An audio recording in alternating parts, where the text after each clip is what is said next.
பிரம்ம யஜ்ஞத்தில் ஈடுபடணும்னு நினைக்கிறவங்களுக்கு பிரம்ம யஜ்ஞத்தில் ஈடுபடணுங்கிறது ரெண்டாவதாக இருந்தாலும் முதல்ல நீங்கள் உங்ககிட்ட இருக்கக்கூடிய பக்தியை முக்தியாகவும் சித்தியாகவும் மாற்றிக்கணும். பக்தி இருக்கு, எல்லாருக்கிட்டையும் இருக்கு பக்தி. பக்தி எல்லாத்துக்கும் ஆதாரம். சத்வனிஷ்டை தான் பக்தி, வேற ஒன்றும் இல்லை. சத்வநிலையில் நாம் நிரந்தரமாக இருந்தால் தான் அடுத்தடுத்த கதவுகள் திறக்கும், தர்மம் செழிக்கும், நல்ல விஷயங்கள் எல்லாத்துக்கும் அதுதான் ஆதாரம். அங்கே தான் இறைவன் இருக்கிறார். சாமானியர்களுக்கும் பாமரர்களுக்கும் படிக்காதவர்களுக்கும் நல்லவங்க கெட்டவங்க எல்லாருக்கும் அங்கே நடுநாயகமாக இருக்கார். அங்கே அவரை எளிமையாக தரிசனம் பண்ணட்டும்.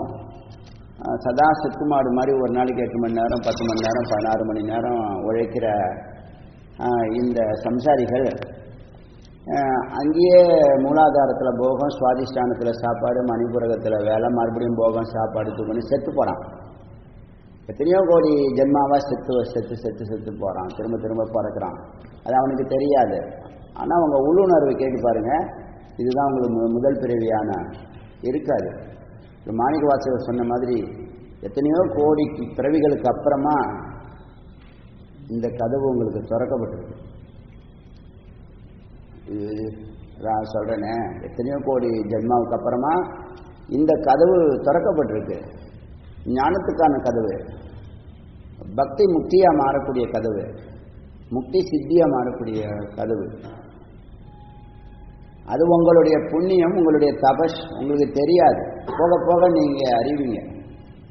ஆண்களை விட பெண்கள் பார்த்தா நீங்கள் உங்களுடைய இல்லற பொறுப்புகள் ஒரு 35% இந்த வேதாந்தத்தில் இன்ட்ரெஸ்ட் இருக்கிறத நான் பார்க்குறேன். அதை நீங்கள் வளர்த்துக்கணும். இதே மாதிரி உங்களுக்கு இணையாக நீங்களும் ஒரு ட்ராக்கில் ஒரு பெரிய மகா யஜ்ஞம், தான் அறிவதும் மற்றவங்களுக்கு அறிவிப்பதும், தான் கற்பதும் கற்பிப்பதும், இதுதான் ஞானம். அதுதான் யஜ்யம்னு சொல்லுவாங்க. பிரம்ம யஜ்யம்னு வார்த்தையே தனியாக இருக்குது. என்ன சம்ஸ்கிருதத்தினுடைய தனி சிறப்பு அப்படின்னு சொன்னால், ஒரு பெரிய வரலாறை ஒரு வார்த்தையில் சொல்லும். ஒரு பெரிய வரலாறை ஒரே ஒரு வார்த்தையில் சொல்லும். ஆச்சரியமா இல்லையா? ஆச்சரியமா இல்லையா? நம்ம எல்லாத்தையும் அதை புரிஞ்சுக்கணும்னா நிறைய வாக்கியங்கள் படிக்கணும், பேராகிராஃப் படிக்கணும், எஸ்ஏஸ் படிக்கணும், பெரிய இதெல்லாம் நீண்ட வரலாறு படிக்கணும். சம்ஸ்கிருதத்தினுடைய தனி சிறப்பாக நான் பார்க்குறேன். இப்போ ஞானம் அப்படிங்கிறது ஒரு வார்த்தை தான், அதுக்குள்ளே எவ்வளோ இருக்கே. பக்திங்கிறது ஒரு வார்த்தை தான், அதுக்குள்ளே எவ்வளோ இருக்கே. முக்திங்கிறது ஒரு வார்த்தை தான், அதுக்குள்ளே எவ்வளோ இருக்கே. அப்படி சொல்ல புரிஞ்சிடுமா? ஞானத்தை ஒரே வார்த்தையில் சொல்லுங்கள். இருக்கு, ஒரே வார்த்தையில் சொல்லலாம், சொன்னால் புரியாது. உண்மையா இல்லையா? இப்போ நாம் ஒரு குறிக்கோள் இந்த வீடு, மனைவி, மக்கள், அடிப்படை தேவைக்கான பணம், நோய் தீர்க்கக்கூடிய மருந்து, இந்த 5ஐயும் நாம் அத்தியாவசியம். இது 5மே அத்தியாவசியம். இல்லறத்துக்கு இது அடிப்படை, வனப்பிரசத்துக்கும் இது அடிப்படை. வனப்பிரசத்தில் சரிபாதி இல்லாமல் போயிடும். அப்போ நம்ம முன்னோர்கள் சொன்னதுபடி இல்லறம் 25 ஆண்டுகள், பிரம்மச்சரியம் 25 ஆண்டுகள், 50 ஆண்டுகள் ஆச்சு. வனப்பிரசத்தை 25 ஆண்டுகள், 75 ஆண்டுகள் இல்லறத்தில் தான் இருக்கும். ஆனால் வளர்ச்சி இருக்கான ஒரு வளர்ச்சியும் இல்லை. வாயும் வயிறுமா தான் இருக்கும். தொப்பியும் தொந்தியுமா இருக்கும், தொப்பையும் தொந்தியுமா இருக்கிறோம். என்னன்னு தெரியாமலே வாழ்க்கை நடக்குது. 3 வேளையும் சாப்பிட்றோம், தூங்குறோம். அதே ரொட்டீன் ஒர்க்காக சலிச்சு போயிடுது, புளிச்சு போயிடுது. அது சரியான அறியாமையினால அப்படி போகிறான். வாழ்க்கை அவனை கேட்டாலும் டெஃபினேஷன் கொடுக்குறான், நல்ல மேன்மையான வாழ்க்கை இருக்கே அப்படின்னு ஒருத்தன் கூட சொல்ல மாட்டான். அதை விட்டு தள்ளுங்க. ஒரு 95% மக்களுடைய வாழ்க்கை முறையை பாருங்கள், லைஃப் ஸ்டைல் பாருங்கள், துக்கமும் பயமும் குழப்பமும் இருக்கு. இருக்கா இல்லையா? எல்லாம் இருக்கு. அவன்கிட்ட பணம் இப்போ 5 சொன்ன அதெல்லாம் கடந்து நிற்கிறான். அதெல்லாம் ஒரு 30 வருஷத்துக்குள்ளேயே வாழ்க்கையை ஆரம்பித்த 20 வயசில் ஆரம்பிக்கிறான்னு வச்சுங்களேன் இல்லறத்தில். அதுலேருந்து 50 வருஷம் வரைக்கும் 30 வருஷம் உழைக்கிறான். செக்கு மாடா உழைக்கணும். தனக்காக உழைக்கணும், குடும்பத்துக்காக உழைக்கணும், சமுதாயத்துக்காக உழைக்கணும், உற்றார் உறவினருக்காக உழைக்கணும். ஆனால் அதுவே நிரந்தரமாக வச்சுக்கூடாது. நீங்கள் உங்கள்கிட்ட ஆற்றல் இருக்கும்போது, நான் தான் சொன்னேன்ல, எங்கிட்ட நிறைய காமம் இருக்கிறத நான் உணர்ந்தேன். அதிகமான இந்த காம உணர்ச்சி அதிகமாக இருக்கிறத உணர்ந்த அதை அப்படியே காமத்தை கர்மமாக மாற்றணும்னு என்னுடைய மொத்த ஆற்றலையும் நேரத்தையும் எனர்ஜியையும் படிப்பில் அப்படியே டர்ன் பண்ணேன்.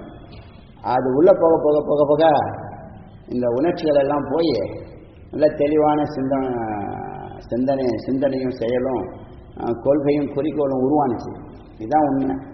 இப்போ கர்மத்தை அப்புறமா யோகமாக மாற்றினேன். கர்மத்தை இப்படி தான் செய்யணும், அதுக்கப்புறம் அப்படியே கேப் ஓடணும், ஒரு 8 மணி நேரம் அப்படிங்கிற ஒரு சிந்தனை மாதிரி ஒரு ஐடியாலஜி வந்துச்சு. அதை நம்ம செஞ்சு பார்த்தோம். அதுக்கப்புறம் பார்த்தா காமம் கர்மமாச்சு, கர்மம் வந்து யோகமாக மாறினுச்சு. யோகம் இறைநிலை, ஒரு உன்னத நிலை, இறைநிலை இல்லை, ஒரு உன்னத நிலையை அடையணும்னு ஒரு மனநிலை வந்துச்சு. அப்புறம் இந்த சமுதாயத்துக்காக ஒரு நோபல் ஒர்க் செய்யணும். சின்ன வயசுலேருந்து சமுதாயம் சரியாக இல்லை, சரியாகவே இல்லை, சரி செய்ய முடியும், ஏதோ ஒரு புள்ளி இருக்குது, எங்கேயோ இருக்குது, அதை செய்யணுங்கிற சிந்தனை ஓடுனுச்சு. ஆனால் அதுக்கான செயல்பாடுகள் எதை பண்ணணும், எப்படி பண்ணணுங்கிறதுலாம் தெரியாது. நம்மளை யாரும் சேர்த்துக்க மாட்டான். குருவாக போய் நம்ம யாரையாவது பின்னாடி போய் இந்த சமுதாயத்தை நான் சரி செய்ய போகிறேன்னு சொன்னால் சிரிப்பாங்க. இன்றைக்கும் சிரிப்பாங்க. ஆனால் நம்மளுடைய செயல்பாடுகள் பார்த்தீங்கன்னா இப்போ அவங்களெல்லாம் சிந்திக்க வச்சிருச்சு. எல்லாருமே சிந்திக்க. நான் பேசாத இருக்கிற காலங்கள் 25-30 ஆண்டுகள் பேசாமல் அங்கே சன்னதியில் உட்காந்துருக்கும் போதெல்லாம் ஏதோ படிச்சிருக்காரு, வாழ்க்கையை விட்டுட்டு இப்படி வந்து உட்காந்துருக்காரு சன்னதியில். போய் சம்பாதிக்கிற வயசில் சன்னதியில் உட்காந்துருக்காரு. குடும்பம் கொட்டிலாம் இருக்குது, இதெல்லாம் கவனிக்காமல் சும்மா அப்படி இருக்காரு. கோயில்னு எப்போ பார்த்தாலும் கோயில்னு சொல்கிறாருலாம் சொல்லி என்னை விமர்சனம் பண்ணியிருக்காங்க. அதெல்லாம் எனக்கு அது பொறுப்பு. அவங்களுக்கு தெரியாது நம்மளை பற்றி என்னன்னு தெரியுமா. பார்க்குறவன்லாம் அவனுக்கு என்ன தோணுதோ அது சொல்லிட்டு போவான். அதுவா உண்மைனா அது உண்மை இல்லை. நீ உனக்கு ஒரு குறிக்கோள் இருக்கா இல்லையாங்கிறது தான் இது. உலகம் உன்னை பற்றி என்ன நினைக்கிறது முக்கியம் இல்லை, உன்னை பற்றி நீ என்ன நினைக்கிற. கூட இருக்கிறவங்களுக்கே அது புரியாது, நம்ம கூட க்ளோஸ் ஆகிருக்கிறவங்களுக்கே அது புரியாது. சொன்னாலும் அவங்க நிறைய நேரம் சிந்திக்க மாட்டாங்க. அவங்களே சிந்திக்கிறது இல்லை, அவங்க அப்படி நம்மளே சிந்திப்பாங்க. ஆனால் ஒரு இதெல்லாம் கொடுப்பாங்க, பட்டம் பதவியெல்லாம் கொடுப்பாங்க, விமர்சனம்லாம் பண்ணுவாங்க. அதெல்லாம் அவங்களுடைய அறியாமை. நமக்கு ஒரு தெளிவான ஞானம் இருக்கிறதுனால நான் கரெக்டாக அந்த ட்ராக்கில் போனோம். கர்மமாச்சு, கர்மம் வந்து யோகமாக மாறிச்சு. யோகம் ஒரு உயர்வான குறிக்கோளை கொடுத்துச்சு. இந்த உயர்வான குறிக்கோள் வந்து அதில் பயணிக்கும்போது இல்லறத்துக்கு தேவையான ஒரு டியூட்டி இருக்குது, அது ஒரு ட்ராக்கு, இறைவனை தேடுறது ஒரு ட்ராக்குங்கிறது தெளிவான ஒரு இது புரிஞ்சிச்சு. இந்த 2வது ட்ராக்கு தான் யாருமே பிடிக்க மாட்டாங்க. அந்த ட்ராக்கு யாருக்குமே திறக்காத கதவு. குரு இருந்தால் அந்த கதவு திறக்கும். ஏன்னா இது உள்ளே இருந்து திறக்கிற கதவு, வெளியில் போய் நீங்கள் திறக்க முடியாது. உங்களுடைய புண்ணியம், பல கோடி ஜென்மாவுடைய தவம், ஏதோ தெரிஞ்சோ தெரியாமலோ இறைவனோட 2 கலக்கணுங்கிற ஒரு ஞானம் உங்களுக்குள்ளே இருந்திருக்கு, தேடல் இருந்திருக்கு. அதனால தான் இந்த ஆடியோ உங்களுக்குள்ளே போச்சு, இல்லைன்னா போயிருக்காரு. யாராலும் பிரித்து கொடுக்குற விஷயமே இல்லை. இது நீங்கள் வசீகரிக்கப்பட்டு ஈர்க்கப்பட்டு ஈசனுடைய கருணையினால வா என்னை நோக்கி வான்னு அவர் கூப்பிட்டு அதுக்கப்புறம் கதவை திறந்து உங்களுக்குள்ள இந்த அமிர்தத்தை ஒவ்வொரு துளியாக கொடுத்துக்கிட்டே வராங்க சுவாமி. நான் அப்படி தான் ஃபீல் பண்ணுறேன். எனக்கும் அப்படி தான் இருந்துச்சு. சன்னதியில் இருக்கிறது தான் பிடிக்கும், வேறு வெளியில் இருக்கிறதே பிடிக்காது. இப்போ தான் எங்கே இருந்தாலும் எனக்கு சன்னதியில் இருக்கிற மாதிரி இருக்குது. இப்போ இந்த இளங்கோவேதா ஒரு தத்துவமசி ஃபோட்டோ கொண்டாந்து கொடுத்தாங்க. நம்ம எல்லாருக்கும் அந்த ஃபோட்டோ வந்து சுவாமி தியானம் பண்ணுற மாதிரி. இப்போ இவரை பாருங்கள், பின்னாடி அப்படியே சுவாமி இப்படி உட்காந்து தியானம் பண்ணுற மாதிரி தான் இருக்கும். எனக்கு பார்க்கும்போதெல்லாம் 30 வருஷமாக இப்படி தான் நான் பார்க்குறேன், சுவாமி இப்படி உட்காந்துருக்காங்க. ஏன்னா இவருடைய போஸ்டரே அப்படி தான் இருக்கும். எல்லா போஸ்டருமே தியானத்தில் சுவாமி இருக்கிற மாதிரி தான் இருக்கும். தியானம்னா என்னன்னு தெரியாது, வேதம்னா என்னன்னு தெரியாது, ஞானம்னா என்னன்னு தெரியாது, குருவனுடைய வேல்யூ அவ்வளோதான் தெரியாது. ஆனால் ஒரு குருக்கிட்ட ஒரு இணக்கம் இருந்துச்சு. 4th ஸ்டாண்டர்டு சம்பந்தமூர்த்தி வாத்தியார் கூட இன்னைக்கு வரைக்கும் தொடர்பில் இருக்கிறோம். இப்போ இந்த கதவை திறந்துட்டோம். இந்த கதவு எல்லாருக்கும் திறக்கப்படணும். உங்களுக்கு ஒரு கருணை இருந்தால் நாம் நல்லா இருக்கும். இனிமேல் நம்மளுடைய பயணம் மேன்மையான பயணம். இனிமேல் நீங்கள் கவலைப்படுறதுக்கோ நல்லா புரிஞ்சுங்க, இது வந்து ஒரு எக்ஸாக்ரேஷனோ ஒரு கற்பனையோ கனவோ இல்லை. இனிமேல் உங்கள் வாழ்க்கை வேதத்தோடு தான் பயணிக்கும், வேதத்தோடு தான் பூர்த்தியாகும். வேதம்னு இருக்கும்போது அங்கே இறைவன் இருப்பான், குரு இருப்பாங்க, ஞானம் இருக்கும், தியானம் இருக்கும், விசாரம் இருக்கும், எல்லாம் மேன்மையாக இருக்கும். அதனால் உங்களுக்கு இனிமேல் கவலைப்படுறதுக்கோ தரித்திரமோ ஏதோ ஒரு நெருக்கடியோ குழப்பமோ பதட்டமோ நெகட்டிவ் ஒன்றுமே இருக்காது. நீங்கள் நான் பேசுகிறதெல்லாம் நீங்கள் ரெக்கார்ட் பண்ணிக்கிட்டாலும் சரி எழுதிக்கிட்டாலும் சரி சொல்கிறேன். அப்படிப்பட்ட கதவை நம்மளுக்கு முருகப்பெருமான் திறந்திருக்காரு, குருவாக இருந்து திறந்திருக்கிறார். வேனை விட்டு இறங்கினவுடனே அண்ணாமலையார் பார்த்து முதல் சங்கல்பமே முருகப்பெருமான் அவருடைய ஆறுமுகங்களில் ஞானமுகத்தை இந்த உலகத்துக்கு விஸ்வரூபமாக காட்டணும். அவருடைய சிஷ்யர்கள்லாம் இந்த பிரம்ம யஜ்ஞத்தில் ஈடுபடணும், முதல் சங்கல்பம். ரெண்டாவது, 1 கோடி சிஷ்யர்கள் இந்த பிரம்ம யஜ்ஞத்தில் பூரணமாக ஒர்க் பண்ணணும், ட்ரெடிஷ்னலாக ஒர்க் பண்ணணும். மூணாவது, இங்கே பிறக்கிற இந்த தமிழ்நாடு ஞான பூமி ஆகணும். இங்கே பிறக்கிறவங்க எல்லாம் யோகிகளாகவும் சித்தர்களாகவும் ரிஷிகளாகவும் ஒரு வேத கிராமமாக, தமிழ்நாடு ஒரு பாரதத்துக்கு ஒரு வேத கிராமமாக, ஒரு அடிப்படை சக்தியாக தமிழர்களான ஞானிகள் யோகிகள் சித்தர்கள்னு அங்கே நாட்டில் பேசிக்கணும். அந்த வாய்ப்புகள் அங்கே அதிகமாக இருக்கு, இங்கே குறைவாக இருக்கு. ஏன்னா இங்கே என்னவோ அசுரர்களுக்கு ஒதுக்கப்பட்ட இடம் மாதிரி இங்கே கடைகோடியில் நம்ம பாரதத்தினுடைய கடைகோடியில் நம்ம இருக்கிற மாதிரியும், இங்கே ஏச்சிந்தனை இல்லாதவர்கள் மாதிரியும், இது நெகட்டிவான கருத்துக்களை நாசிகத்தை பரப்பக்கூடிய ஒரு பூமி மாதிரியும் ஒரு சீன் போட்டுகிட்டே இருக்கானுங்க, தொடர்ந்து போட்டுட்டு இருக்கானுங்க. அது மகா ஆபத்து. ஒரு நெறிப்படுத்தக்கூடிய ஒரு வழிகாட்டி இல்லாமல், ஒரு வைதிகம் இல்லாமல், ஒரு உயர்வான குறிக்கோள் இல்லாமல் நம்ம வாழ்கிறது ரொம்ப ஆபத்தானது. நல்ல விஷயங்கள் எதையுமே நம்ம கூட சேர விடாமல் ரொம்ப தெளிவாக பார்த்துட்டு இருந்திருக்கானுங்க. தெரிஞ்சவனும் சொல்லிக் கொடுக்கல, நாம சிந்திச்சு உள்ள போக முடியாது. நம்மளை போறவனையும் தடுக்கிறதுக்கு அங்கே போகாத, சம்ஸ்கிருதம் வேண்டாம், ஹிந்தி வேண்டாம், வேதம் வேண்டாம், குரு வேண்டாம், சுவாமி இல்லை, சுவாமியை கற்பித்தவன் அது இது காட்டுமிராண்டி இப்படிலாம் சொல்லி நம்மளை எல்லாத்தையும் நாசம் பண்ணி வச்சிருக்கானுங்க. அது சரியாது. இந்த அறிவுக்கு உங்க சிந்தனைக்கு விடுறேன், சரியாது சரியா சொல்லுங்க, சரியா தவறா? 100% அதில் ஏதாவது சந்தேகம் இருக்கா, ஏதாவது வேறுபாடு இருக்கானா? பிராமணர்கள் அவங்களுக்கு எதுவுமே உங்களுக்கு சொல்லித்தரலன்னா, உனக்கு யோகிதா இருந்தா நீ போய் தேடி கண்டுபிடிச்சு நமஸ்காரம் பண்ணு, செஞ்சு கொடுப்பாங்க. இதில் தான் நம்மள ஒருத்தவங்க வெளிப்பாடு தான் கோவிலூர் மடத்துலேருந்து 100 மடம் ஒருத்தவர் நம்மளை மாதிரி சிந்திச்சிருக்காரு. நமக்கு முன்னாடி சங்கரர் சிந்திச்சது, ராமானுஜர் சிந்திச்சது ஒரு 100 ஆண்டுகளுக்கு முன்னாடி. அதில் ஒருத்தவர் தான் ஈசானலிங்க தேசிகர். இப்போ நம்ம இங்கே தங்கியிருக்கோமே, அதில் ஒருத்தர் தான். அவரே வரும் 2 பேரும் ஒரு குரு கிட்ட 3 பேர் படிச்சிருக்காங்க. அதில் ஒருத்தர் தான் கோவிலூர் மடத்தை 100 மடத்தை கிரியேட் பண்ணவர். இப்போ அங்கே என்ன ஒரு நோக்கத்தோட இந்த உபநிஷத் ஞானம் போய் சேரணும்னு ட்ரை பண்ணியிருக்காரு. ஆனால் இன்னைக்கு எல்லா மடத்துலையும் பூஜையும் அன்னதானமும் தான் நடக்குது. ஞானத்தை சிஷ்ய பரம்பரா இல்லை, சிஷ்ய பரம்பரா உருவாக்கல.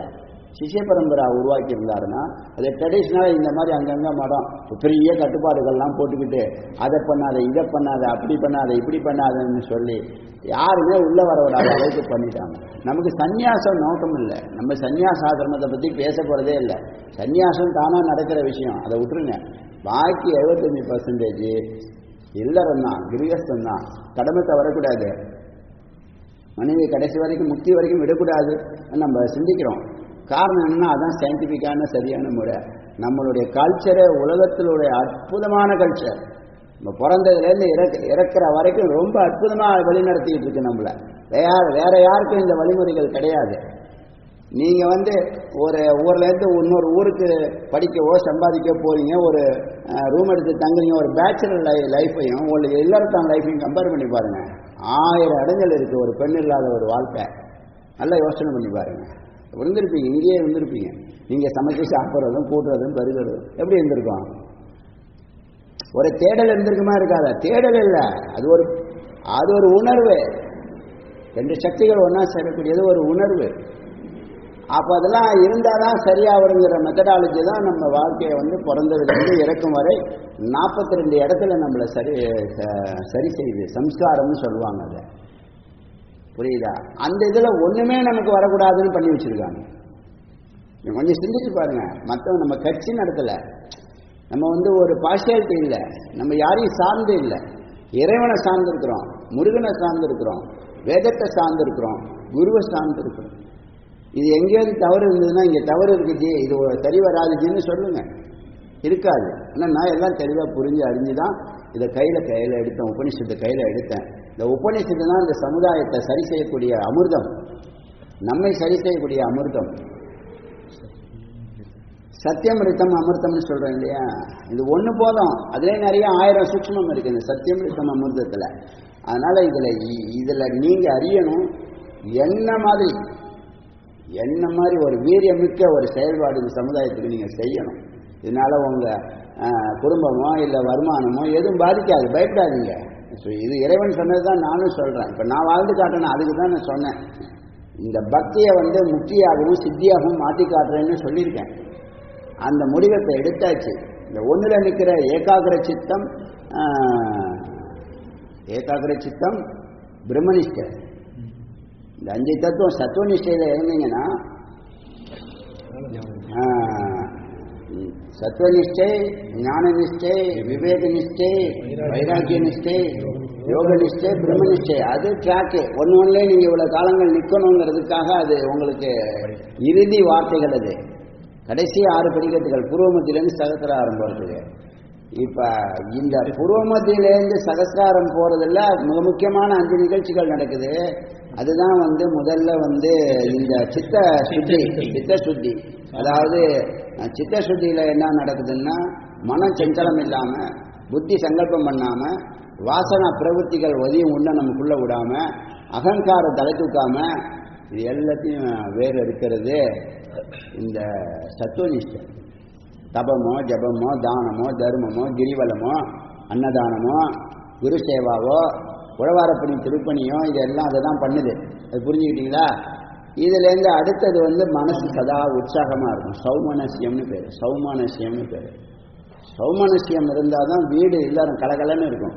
இல்லைன்னா அழுது வடியும், இல்லைன்னா மூஞ்சி மாதிரி இருக்கும், இல்லைன்னா வீடே ஒரு மாதிரி நெகட்டிவ் இதை போகும். இந்த விளக்கு வாங்காதவங்க விலைக்கு வாங்கி வீட்டில் விளக்கை ஏற்றுங்க. அந்த அணையா விளக்கு சொன்னேன்ல, பெரிய வைப்ரேஷன் வீட்டில் கொடுத்துக்கிட்டே இருக்கா இல்லையா?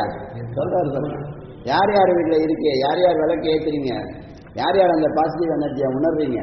போய் சொல்லாம எனக்காக சொல்லுறாரு. இருக்குல்ல அணையா விளக்கு இல்லையா?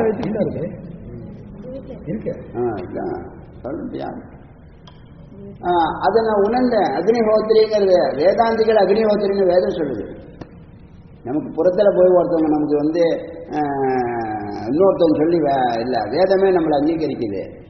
பிரம்மத்தை தேடுபவர்கள் தேடிக்கொண்டிருப்பவர்கள் தேடியவர்கள் பிராமணன் சொல்லுது. ஜட்ஜிங் இது. குரு வந்துட்டான், குரு உன்னை அங்கீகரித்து ஏற்றுக்கிட்டாங்கன்னா உனக்கு 2வது பிறவின்னு சொல்லுது. அதுலேருந்து உன் வாழ்க்கை மாறுதுன்னு சொல்லுது. அதெல்லாம் பொய்யா சொல்லுது. வேதம் எங்கேயாவது பொய் சொல்லுதுன்னு என்கிட்ட சொல்லுங்க. கர்மகாண்டம் 1000 இருக்கும், அதை விடுங்க. இது பூஜைக்கு செய்யறது அது நமக்கு இல்லை. பூஜை நமது நோக்கம் இல்லை.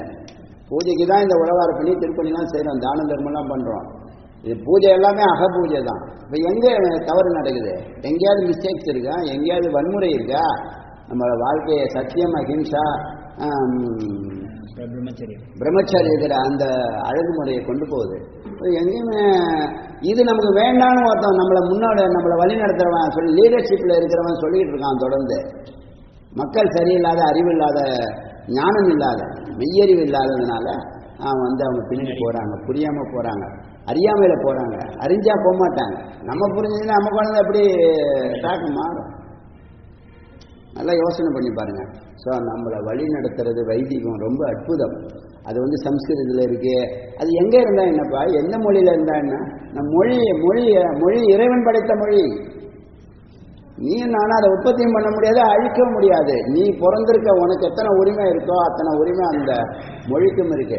நீ வீடு கட்டுற, 40 லட்ச ரூபா 50 லட்ச ரூபா கட்டி வீடு கட்டுற, அங்கே பள்ளி இருக்கும், பூரா இருக்கும், கரப்பாம்பூச்சி இருக்கும், ஈ இருக்கும், எறும்பு இருக்கும், எல்லாத்துக்கும் சுவாமி அங்கே இடம் போட்டிருக்காரு.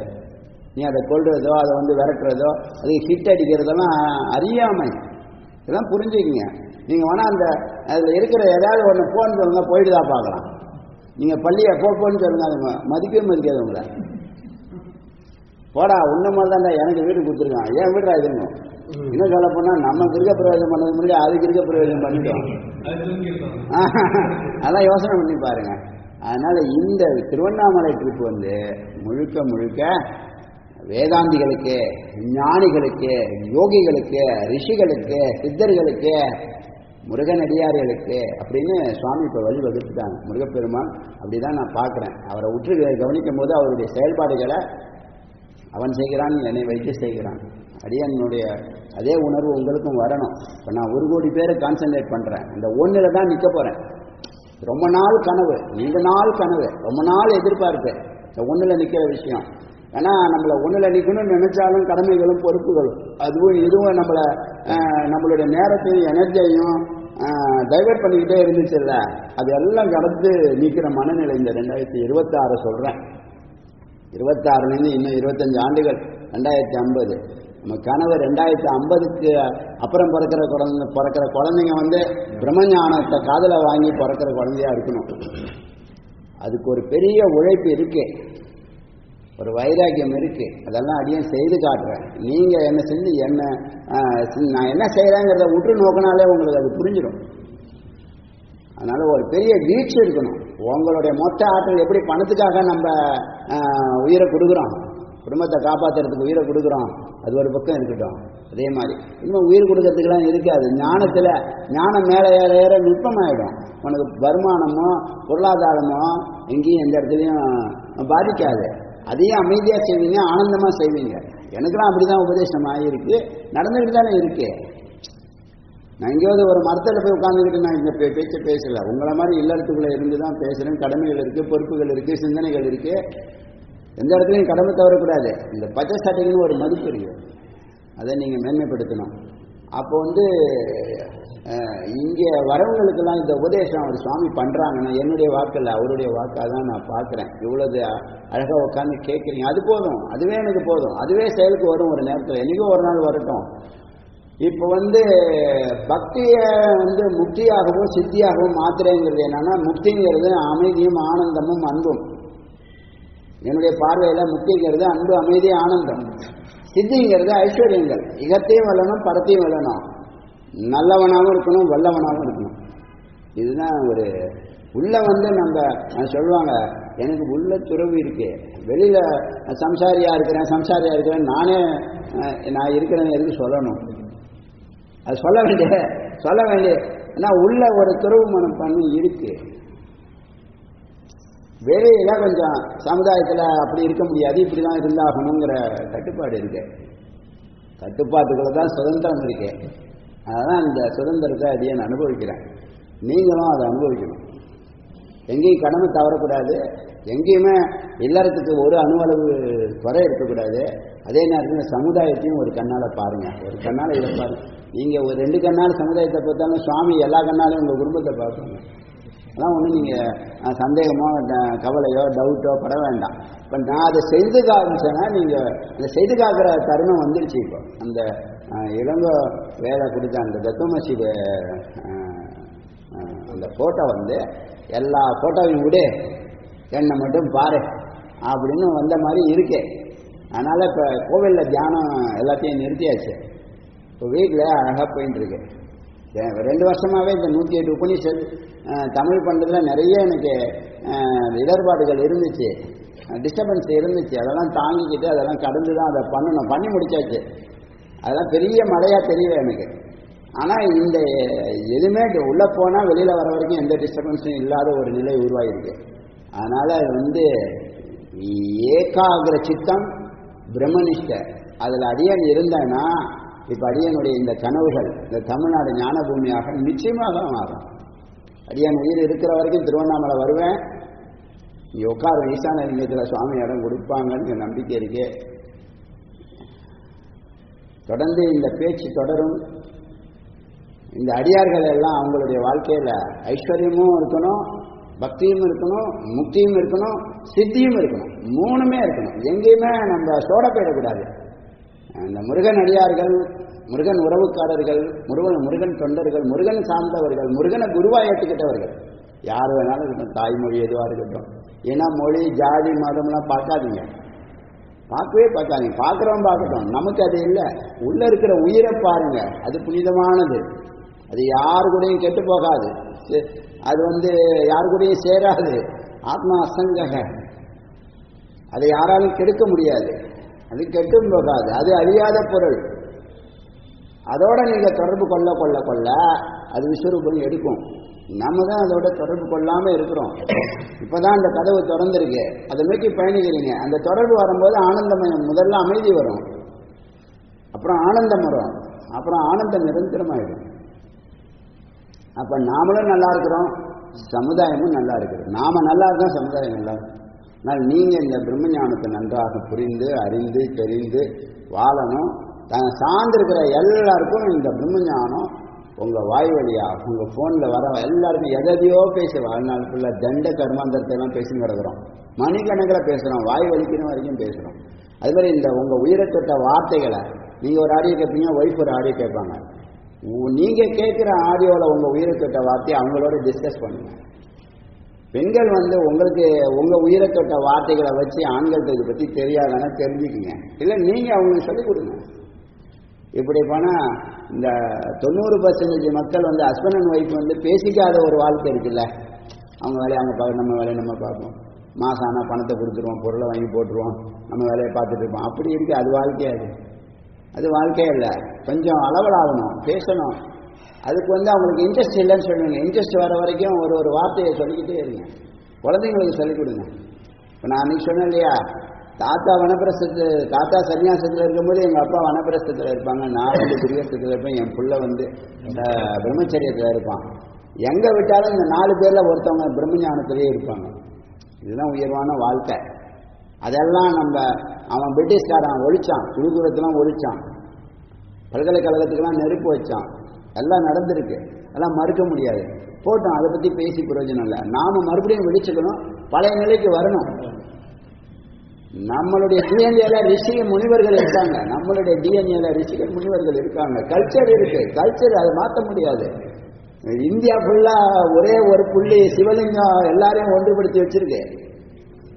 நம்ம கல்ச்சர் தான் அதுக்கு காரணம், அசைக்க முடியாத கல்ச்சர். எத்தனையோ பேர் உடைச்சு பார்த்துட்டான், ஒரு துரும்பு கூட உடைக்க முடியல அவனால. ஆமா, அதனால இதெல்லாம் புரிஞ்சுக்கிட்டு யங்ஸ்டர்ஸா இருக்கிறவங்க நீங்க உங்க வாழ்க்கை அர்த்தமுள்ளதா மாத்திக்கணும். அடியன் பேசுறத நல்லா கேட்டு சந்தர்ப்பம் கிடைக்கிற இடத்துல எல்லாம் பேசிட்டே வாங்க. உங்க கடமை தவறாதீங்க. உங்க கடமை 8 மணி நேரம் வச்சாதா? 8 மணி நேரம் தூக்கம், 16 மணி நேரம், பாக்கி 8 மணி நேரம் வீணா போகுது. அதுல 1 மணி நேரத்தை இதை சிந்திங்க. ஒரு ஆடியோ கேட்காம 3 வேளை சாப்பிடாதீங்க. நாளாக ஒரு நாளைக்கு 2 ஆடியோ கேட்கணும்னு முடிவெடுங்க. இந்த 2000 ஆடியோவை நீங்க கேட்டாதான் நீங்க சத்துவ நிஷ்டையில நிற்பீங்க நிரந்தரமாக. இப்ப நான் சொல்லலாம், எங்க இருந்தாலும் எனக்கு சன்னதியில் இருக்கிற மாதிரி இருக்குன்னு சொல்லலாம். அந்த பாயிண்ட்டுக்கு நம்ம போயிடுவோம். நல்லா புரிஞ்சிச்சா? நல்லா புரிஞ்சுக்கிட்டு இந்த தபஸ் தொடரட்டும். வேல் பூஜையோ வேத விசாரமோ கிரிவலமோ, நித்திய கிரிவலம் நம்ம பண்றோம் இல்லையா, இந்த 3ல ஏதாவது ஒரு நிமிஷம் ஒரு நாளைக்கு இருக்கணும். 3மே செய்யறவங்க இருக்காங்க. ஒன்று கூட செய்ய முடியலன்னு சொன்னீங்கன்னா அது மடத்தனத்துலேயும் மடத்தனம், அறியாமை தானே. அதனால தான் உங்களுக்கு 35 மார்க்கு தான் உங்களுக்கு போட முடியுது. இவங்களுக்கு ஒரு 35, 60, 70 மார்க்கு போடலாம். ஒரு 50 மார்க்கு போடலாம். கண்டிப்பாக 50 மார்க்கு தாண்டி இருக்காங்க. 51க்கு மேலே இருக்காங்க ஆண்கள். பெண்கள் 35ல் இருக்கீங்க. இதுக்குள்ளே யாரும் வரமாட்டாங்க. இது என்ன எங்கேயாவது நஷ்டம் இருக்கு? ஏதாவது மூலதனம் பண்ணி 1 கோடி பணம் டெபாசிட் பண்ண சொன்னாங்க. ஒரு 12 வருஷத்தில் அப்படியே 10 கோடியாக மாறும் சொன்னாங்க. அப்படி ஒன்றும் மாறலையேன்னு சொல்ல முடியாது. இது நிரந்தரமான ஐஸ்வர்யம், அமிர்தம். நான் கண்ணு திறந்ததுலேருந்து கண்ணு மூடுற வரைக்கும் ஹாப்பி மூடில் வச்சுருக்கேன். அதை விட என்ன வேணும்? அவன் பயப்படுவான். ஒவ்வொரு நேரத்தில் ஒவ்வொரு காலகட்டங்களில் பயமும் துக்கமும் குழப்பமும் பதட்டமும் பைத்தியம் பிடிச்சி அலையலாம். 95% அப்படி தான் இருக்கான். வெறும் ஞானம் தான் நம்ம கொடுக்க போகிறது. நம்ம நல்லா உணர்ந்துட்டோமா இல்லையா? யார் இன்னும் உணரல. இது முக்கியம், இது அமிர்தம்னு யார் இன்னும் உணரல? கைட்டுங்க. இது முக்கியம், இது அமிர்தம், இது நம்ம பருகணுங்கிற எண்ணம் யார் யாருக்கே இல்லை. இருக்கா இல்லையா? இப்போ இந்த வருஷத்துக்கு 2026 ஐநாவரம் பக்கத்தில் என்ன முருகன் இருக்காரு? பழனி முருகன், பழனி ஆண்டவர் ரெடி ஆகிட்டு இருக்காரு. 26, 27 உதயா விழுப்புரம், 28 திருச்சி பாடானூர், 29 திருநெல்வேலி பொன்றாம, மாயவரம் இவர் செல்வமுத்துக்குமார் 29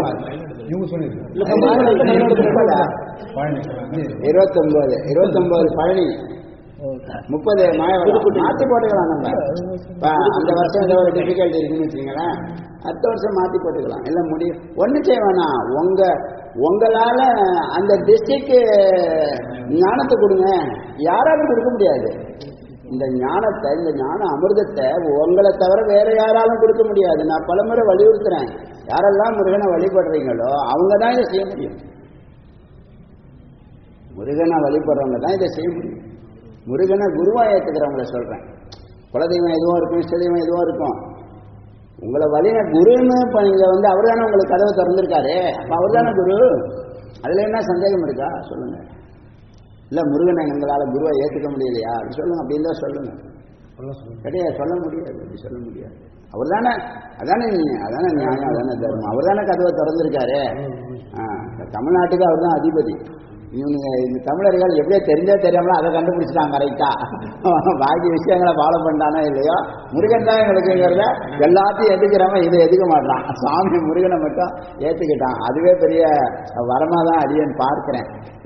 இந்த ஞானம் பூரணமாக போனால் எனக்கு மகிழ்ச்சி. அதனால எஞ்சி இருக்கக்கூடிய 25 ஆண்டுகளை எல்லா தபஸ்விகளும், சாதகர்கள், யோகிகள், முமுட்சு, ரிஷிகள், சித்தர்கள் தன்னுடைய சமாதிக்காக இந்த 25 ஆண்டுகளை எல்லார் லைஃப்லையும் பயன்படுத்துவாங்க. எனக்கு சமாதி வேண்டாம், சமுதாயம் வேண்டும்னு நினைக்கிறேன். என்னுடைய 25 ஆண்டுகள், எஞ்சி இருக்கக்கூடிய 25 ஆண்டுகள் ஏகாகிரம் பிரம்மனிஷ்ட முழுக்க முழுக்க சமுதாயத்துக்கு நான் பயன்படுத்தணும்னு நினைக்கிறேன். அதுக்காக தான் இந்த தவம் ஸ்டார்ட் ஆகிடுச்சு. இந்த ஃபோட்டோ வந்து இடத்த சிஸ்ட் பண்ணோன்னே எனக்கு அது புரிஞ்சுடுது. ஆனால் அவங்க எதுக்காக மேலே ஏறி 18 வருஷம் சுற்றிருக்கேன் மூலவரை. டெய்லி சுற்றுவேன், மணிக்கணக்கு பார்க்காம சுற்றுவேன். கேட்பாங்க இங்கே எவ்வளோ எத்தனை கவுண்டிங்னுவாங்க.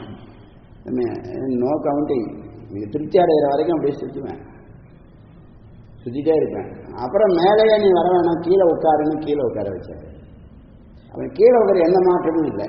அது ஒரு விதமான ஆனந்தம். இப்போ அதை விட ஏகாந்தமாக யாரையும் பார்க்க வேண்டாம், யாரையும் பேச வேண்டாம்னு சொன்னோம் முன்னாடி. இப்போ செய்ய போகிறோம். அதனால் நீங்கள் ஏதாவது உங்களுக்கு பேசணும் அப்படின்னு சொன்னால் வேதா கிளாஸ் வாங்க, 8:30 மணிக்கு வாங்க. உங்களுக்கு 1/2 மணி நேரம், 8:55 வரைக்கும் அங்கே நான் இருக்கிறதுக்கு வாய்ப்பு இருக்குது. இங்கே பேசலாம். இல்லையா வாய்ஸ் மெசேஜ் போடுங்க, எஸ் ஆர் நோங்கிற பதில் சொல்லுவேன். நிறைய உங்களுக்கு மெசேஜ் போட முடியாது, பேசவும் முடியாது. மெசேஜ் மட்டும் போட்டுக்கிறேன். பாக்கி நேரங்கள் ஏன்னா இது முக்கியமான ரோல். என்னுடைய வாழ்க்கையினுடைய மிக முக்கியமான தருணம் இது. உங்களுடைய வாழ்க்கையிலும் அது மிக முக்கியமான தருணமாக இருக்கும். அந்த திருவையாறு மடத்துக்கு வந்த அந்த ஐயங்கார் ஃபேமிலி அதை தான் சொன்னாங்க. உங்கள் காலத்தில் சமகாலத்தில் நாங்கள் வாழ்கிறோங்கிறது பெருமையாக இருக்குன்னு சொன்னாங்க. இதெல்லாம் மகிழ்ச்சிக்குரிய விஷயம். அது வசிஷ்டர் வாயால் பிரம்மரிஷி பட்டம் வாங்குற மாதிரி. இதை பற்றி எல்லாமே அவங்களுக்கு தெரிஞ்சிருக்கு. தெரிஞ்சு அவங்க இது மாதிரி சொல்கிறாங்கன்னா எவ்வளோ பெரிய இடத்துல வச்சுருக்காங்க. பேச்சு சாதாரணமாக சொல்கிறாங்க, யதார்த்தமாக சொல்கிறாங்க, ரொம்ப பாராட்டுற மாதிரி சொல்லலை. பாராட்டுறதை அதை உணர்ந்து சொல்கிறாங்க. அந்த பாராட்டு அது பாராட்டுறது. அப்புறம் கண்டபுராணம் அந்த வாயால் பேசி நாங்கள் கேட்கணும். எல்லா ஒரிஜினல் எல்லாத்தையும் வாங்கிட்டு வந்து கொடுக்கட்டுமா? 18 சாப்டர் இருக்கான், 18 வால்யூம் இருக்கான். காசியில் இருக்குது, பப்ளிகேஷன்லாம் நான் விசாரிச்சுட்டேன். நீங்கள் சொன்னீங்கன்னா வாங்கிடுவாங்க. நீங்கள் வாங்கி நான் சும்மா தான் வச்சுருப்பேன். இப்போ நேரம் இல்லை. இப்போ 2வது ரவுண்டு தத்துவமசி பேச போகிறோம். அது ஒரு உலகளாவிய புகழ முருகப்பெருமானுக்கு இந்த குமரகுன்றத்துக்கு கிடைக்கும். 1 கோடி தமிழர்களை நம்ம மீட் பண்ணுறோன்னா அவன் 10 கோடிக்கு கொண்டு போய் சேர்த்துருவான். எனக்கு தெரியும், அவன் சும்மா இருக்க மாட்டான். நான் நல்லா இருக்கேன்னா எல்லோரும் நல்லா இருக்கணும்னு நினைப்பான். அந்த இது இருக்குது, நம்பிக்கை எனக்கு இருக்குது. அதனால் நீங்கள் எல்லோரும் இந்த பிரம்மஞத்தில் ஈடுபடணும். என்ன மாதிரி ஒரு சங்கல்பத்தை போடுங்க. குடும்பத்துக்கு ஒரு சங்கல்பம், தொழிலுக்கு ஒரு சங்கல்பம், உங்களுடைய இந்த இறைநிலைக்கு ஒரு சங்கல்பம்னு 3 சங்கல்பத்தை போட்டு எல்லாத்து பின்னாடியும் போகாமல் அத்தியாவசியத்தை முதல்ல அடைங்க. இந்த அத்தியாவசியம் சொன்ன 5: வீடு, மனைவி, மக்கள், பணம், நோய் தீர்க்கிறது ஒரு அளவில் இருக்கட்டும். ரொம்ப ஓவராக பண்ண வேண்டாம். அப்படி நிறைய பேர் அதிகம் அவ்வளோ நிறைய பண்ணி என்ன பண்ண போகிற? உனக்கு இந்த சின்ன வீடாக இருக்க கொஞ்சம் பெருசாக கட்டிக்கோ, பெருசாக வாங்கிக்கோ, அதுக்கு முயற்சி பண்ண. அது தவறு இல்லை, அதெல்லாம் அத்தியாவசியத்துக்கு தான் வருது. இதெல்லாம் உங்கள் கூட ஷேர் பண்ணினா நீங்கள் மென்னு பெறுவீர்கள். முருகப்பெருமானுடைய அந்த சங்கல்பம் சித்தி ஆகிடும். அடியார்களை வச்சு தான் சித்தி பண்ண போகிறோம். சாமி சங்கல்பம் பண்ணால் அடியார்களும் சித்தி பண்ணணும். இந்த பக்தியை முத்தியை மாற்றணுங்கிறது என்னது? அன்பு, அமைதி, ஆனந்தம். சித்தியாக மாற்றுறதுங்கிறது ஐஸ்வர்யங்களோட வாழ்றது. புரியுதா? அதனால எல்லாரும் இதை விட்டுட்டா அதை பிடிச்சிக்கிறான், அதை விட்டா இதை பிடிச்சிக்கிறான். அது இல்லை, நமக்கு ரெண்டு கண்ணு. இகமும் வேணும், பரமும் வேணும். முருகப்பெருமானுக்கு உள்ள சுபாவம் அது. இகத்தையும் வெல்லணும், பரத்தையும் வெல்லணும்னு உள்ள ஒரு தத்துவம் அது. சிவபூஜை பண்ணால் பரத்தை வெல்லலாம், இகத்தை வெல்லணும்னா சக்தி பூஜை பண்ணணும். ரெண்டுத்தையும் வெல்லணும்னா முருக பூஜை, வேல் பூஜை. அந்த வடிவமைச்ச சபதியே சொல்றாரு, இது பார்த்தா வேல் மாதிரியே தெரியலப்பா, விக்கிரகம் மாதிரியே தெரியுது, முருகன் உட்கார்ந்துருக்க மாதிரி இருக்கு பக்கத்தில் அப்படி சொன்னார். அங்கே பார்க்க வந்தார், திருவையார் வந்தார். திருவையாறு ஒரு புகழ்பெற்ற ஒரு ஆசீர்வதிக்கப்பட்ட இடமா பார்க்குறேன். இப்போ வரவங்க எல்லாம் தஞ்சாவூர் தான் சொல்கிறான் எல்லாருமே. யார் தஞ்சாவூர்னு சொன்னாலும் உடனே பிரசன்னாவை கனெக்ட் பண்ணி விடுங்க, நம்பரை அவங்க கொடுத்து பேச சொல்லுங்கள். அவர் இங்கே இருக்கார், அவங்க ஃபேமிலி இருக்குது, ட்ரெடிஷன் இருக்குது, அவங்க அதை வழி நடத்துகிறாங்க, அந்த மடம் இருக்குது, இதெல்லாம் இந்த கதையெல்லாம் சொல்லுங்கள். இந்த மாதிரி நான் யார் எந்தெந்த மடத்தை நம்ம ஆரம்பிக்கிறோமோ நாம எல்லோரும் சேர்ந்து அதை டெவலப் பண்ணுவோம். புரியுதா? அவங்கவுங்க அங்கங்கே ஒரு லிங்கில் இருந்தாங்கன்னா அவன் அந்த டிஸ்ட்ரிக்டே வாழ வைக்கிற அந்த கருத்துக்களை கொடுப்பான். என்னை தொட்ட வார்த்தையை உங்களை தொடுது இல்லை, தொடுதா இல்லையா? உங்களை தொட்ட வார்த்தை அவனுக்கு தொடுமா தொடாதா? அதுதான் விஷயம். இப்போ என்ன கெட்டு போகுது? ஏதாவது மூலதனம் இருக்கா, மெம்பர்ஷிப் இருக்கா, ஏதாவது சந்தா கட்டணுமா? ஒன்றும் கிடையாது. சமத்துவம் இருக்கட்டும், சமத்துவம் இருக்கட்டும், சமத்துவம் இருக்கட்டும். ஏழை பணக்காரன் உயர்வு தாழ்வு பார்க்காதீங்க. பார்த்து நாசம் பண்ணி வச்சிருக்கானுங்க. அதை புரிஞ்சுக்கிட்டு செயல்பட்டீங்கன்னா, ஜாதி மதம் பார்க்காம செயல்பட்டீங்கன்னா இந்த சமுதாயம் நல்லா இருக்கும். சமுதாயத்துக்கு நம்மளால் ஏதாவது ஒன்று உபயோகமாக பண்ணிட்டு போங்க. ஒரு பெரிய மகத்தான காரியங்களில் ஈடுபடுத்துகிறாங்க சுவாமி, நம்ம ஏன் ஈடுபடக்கூடாது? நம்மளை வழி நடத்துறதுக்கு ஆள் வேணும், அது கொடுத்துட்டாங்க, போக வேண்டியது. வெற்றிவேல் முருகன்.